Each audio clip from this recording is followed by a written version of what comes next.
In the United States, for example, women have equality under the law. We have inherent rights that our government cannot violate. None of these other nations that make this list of these top 10 worst countries enjoy or give or acknowledge that women have any kind of inherent rights. The fact that North Korea, you mentioned North Korea, is not on this list. Iran.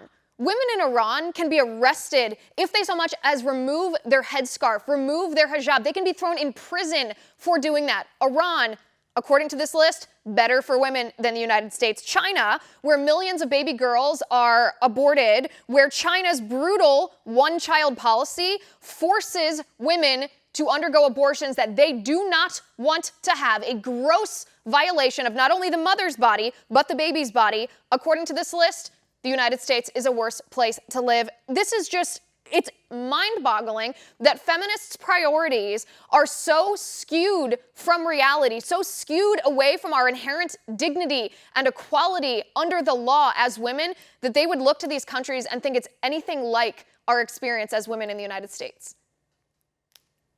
No, it's so irresponsible, but honestly, it's to be expected. This is a symptom of the broader left. These 548 feminist experts are people who, the reason why they're saying that the United States is on this list is because of the hashtag #MeToo movement, which has identified the serial rape and harassment and sexual violence that is systematic and misogyny that is so pervasive within the United States culture. That this is why the United States has surfaced to the top, because the lid's been blown off. That's what the report is.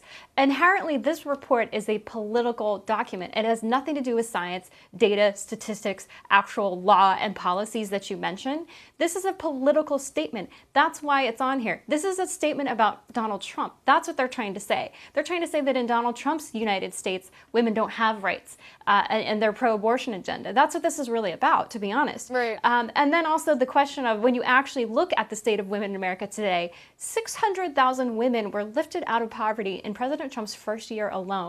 The unemployment rate for women, economic opportunities are at this moment unprecedented. We haven't seen this for decades. So the notion that women don't have rights, that we don't have opportunities, that we don't have equality under the law, it's a flat, blatant lie.